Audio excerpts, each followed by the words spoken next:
molten rock. If a meteorite landed, the temperatures usually touch 3,000 to 4,000 degrees centigrade, everything melts and there should be a huge crater. Such a thing didn't happen.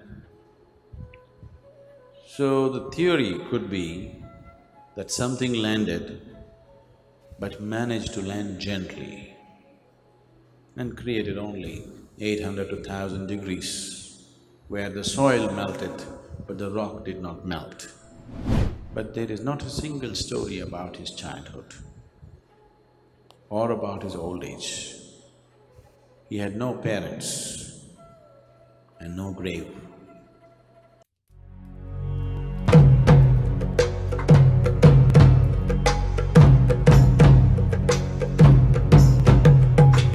Before we talk about Kailash, let's first watch Sadhguru's video. Sadhguru, can you tell us more about what's happening in Kailash and Manasarovar? Are they linked in any way? The very first time we went there, and I noticed what was happening, and the phenomena of Kailash so close by.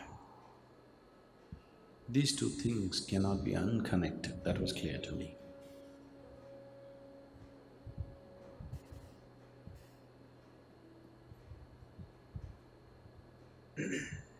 There is no ways two such phenomenal events to be unconnected with each other and so close. But we didn't really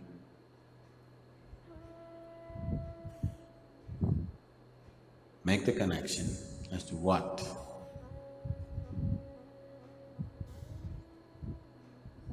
As we have said a few times, there's a phenomenal activity going on in the lake.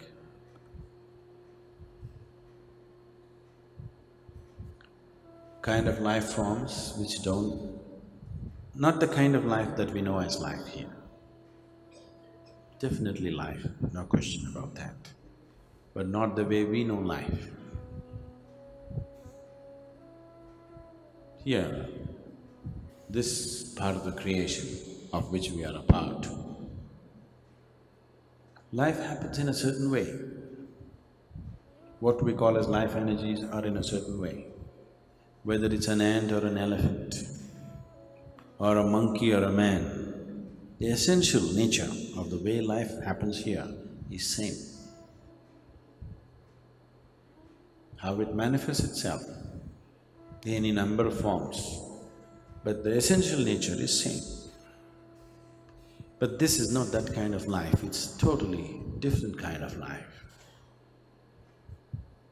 Normally, here we could classify life, on one level we could classify life as conscious part of life and unconscious part of life. But with these life forms, we don't know where to put them, because these seem to be totally unconscious, but they are conscious. They seem to be in bunches, but they're individual. They're individuals which bunched up together, maybe just for this journey, or maybe that's how they exist, we don't know for sure. But they have an individuality.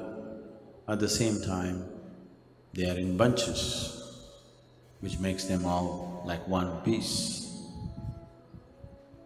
These things don't happen here. Here, if you create an individual life form, it becomes individual. If you fuse something, it'll never remain as two, it'll become as one. Here we cannot fuse something and keep it individual. In this life, it doesn't happen like that. It is like you ate a banana, the banana becomes a part of you, the banana doesn't exist anymore, only you are. But now you ate a banana, it's become a part of you, but still it's a banana. That doesn't make sense, the way we know life. But that's how it is with what we see in Manasarovar. it doesn't stand to our logic and our understanding and our perception of life. So, definitely they don't belong to the earth, there's no question about that. And such a phenomenal amount of activity of in and out of the lake, for what purpose?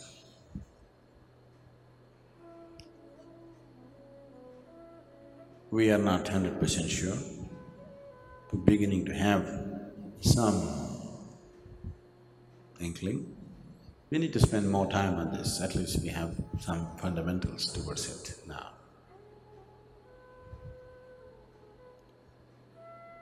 And the Kailash, when we say Kailash, going by the legend, going by the mythological legends in this country, Kailash is… we are not… when we say Kailash, we are not talking about a mountain. We are talking about a space which is beyond, somewhere. Generally we say, if somebody died, we say he went to Kailash. That means he went to Shiva's abode somewhere, wherever that is. The same name was given to the mountain because that is also referred to as Shiva's abode. So Shiva's abode on this planet is referred to be as Kailash. We inferred because his knowing is stored there. That is why we refer to it that way. But there seems to be much more to it. For those of you who saw it, you clearly saw that the nature of that mountain and the surrounding mountains is very, very different. Clearly, distinctly, even for a layperson, it is distinctly visible to see. This is almost steel-like. It's like almost metallic kind of stone. Rest of it is all brown, like mortar. When I say mortar, it is like molten soil. Soil has melted, but the rock has not melted. So you see huge brown mountains with all pebbles and rocks sticking in it. It looks like concrete, like man-made concrete, because the soil has melted and the rock has not melted. If the soil has not melted and rock has not melted, for some reason, for whatever reason, the temperatures must have hit somewhere between 800 to 1100 degrees centigrade. Then the soil melts and the rock won't melt. If temperature crosses 12 to 1400 degrees, the rock will also melt. So something happened there which took the temperatures between 800 to 1100. If a volcano happened, the temperatures will be way beyond. The rock melts and flows. That's what you call as lava or whatever, it's molten rock. If a meteorite landed, the temperatures usually touch 3000 to 4000 degrees centigrade, everything melts and there should be a huge crater. Such a thing didn't happen. So the theory could be that something landed but managed to land gently and created only 800 to 1000 degrees, where the soil melted but the rock did not melt. Or somebody managed to land a huge mountain of a meteorite gently. If somebody managed to land a meteorite gently, that's something else. Coming to Shiva himself, one thing about Shiva is, whatever… there are 1000 stories describing his life, but there is not a single story about his childhood or about his old age. He had no parents and no grave. There's a beautiful story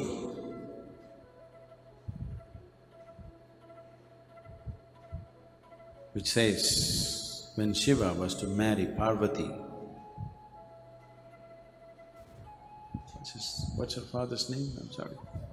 Himavat. Yes. Himavat was a king, did not approve of this alliance because Shiva had hideous friends around him. Always Shiva's friends were described as demons, as goblins, as demented and deformed beings. So somebody will look demented and deformed to you if they don't look like you. Mount Kailash and Lake Manasarovar, located in the remote and rugged landscapes of Tibet, hold a mystical allure that transcends physical beauty. These sacred sites are steeped in religious and cultural significance, giving rise to numerous myths, legends, and perceived mysteries. Exploring the deeper dimension of these aspects adds layers to the understanding of Kailash and Manasarovar. Unclimbed Mount Kailash. Mount Kailash, with its towering presence at 6,638 meters, stands as a symbol of divinity in Hinduism, revered as the abode of Lord Shiva. The religious sentiments attached to the mountain have led to an unspoken agreement among the climbing community not to attempt its ascent. The unclimbed status of Kailash is not merely a matter of physical difficulty, but is deep-rooted to the spiritual respect that people from various faiths hold for this sacred peak. The prohibition against climbing Mount Kailash extends to both Tibetan and Indian authorities as well as religious leaders. Many believe that conquering the peak would be an affront to the divine and disturb the spiritual sanctity believed to reside within the mountain. The peak, therefore, remains pristine and untouched, with its slopes unmade by the footprints of climbers. Source of major rivers. The region around Mount Kailash is surrounded by an aura of mysticism attributed in part to its role as the supposed source of several major rivers. The Indus, Sutlej, Brahmaputra and Karnali are believed to originate from the glaciers around Kailash. This confluence of rivers, considered sacred in multiple religious traditions, enhances the spiritual significance of the region. Pilgrims and believers see the waters of Lake Manasarovar, located near Mount Kailash, as inherently pure and sacred. The circumambulation of the lake, often part of the pilgrimage, is not only a physical journey but also a symbolic one, representing the interconnectedness of life and the flow of spiritual energy through the region. Perfectly round shape of Manasarovar. Lake Manasarovar, one of the highest freshwater lake globally, captivates with its nearly perfect round shape. The symmetry of the lake is often interpreted as a cosmic representation, symbolizing the cyclical nature of existence. The belief in the purity of its waters further enhances the lake's spiritual significance. Devotees during the Kailash Manasarovar Yatra often take a dip in the lake's holy waters, considering it a purifying ritual that cleanses the soul of accumulated sins. The reflective surface of Manasarovar mirrors not only the surrounding mountains but also the spiritual aspirations of those who visit its shores. Mystical caves and rock formations. The caves around Mount Kailash, particularly the Milarappa cave, add another layer of mystic to the region. Milarappa, a revered Tibetan saint, is said to have achieved enlightenment through years of meditation in this cave. Pilgrims and seekers visit the cave perched on the slopes of Kailash, seeking inspiration and blessings. The energy of these natural spaces is believed to be conducive to meditation and spiritual introspection. Nandi Parvat, a distinctive rock formation near Kailash, takes the shape of Lord Shiva's bull Nandi. This geological marvel is considered a divine manifestation, further enriching the spiritual landscape of the region. Pilgrims often find solace in the natural wonders that seamlessly blend with the religious narrative, creating an environment where the earthly and the divine converge. Multi-faith pilgrimage and symbolic circumambulation.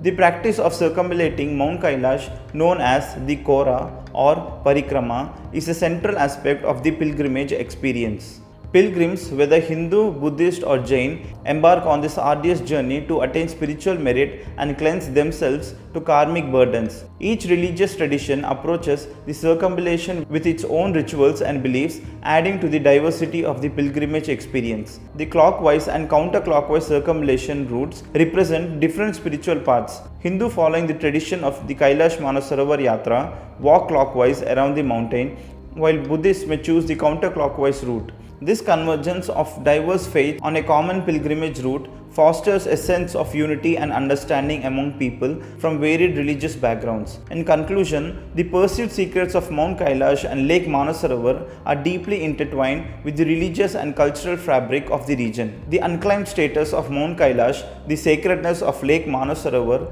the mystical caves and rock formations, and the multi-faith pilgrimage practices all contribute to the profound spiritual experience that these sites offer. Exploring the mysteries of Kailash and Manasarovar requires not only an appreciation of the natural beauty but also a deep respect for the rich tapestry of beliefs that have woven these sites into the spiritual consciousness of millions.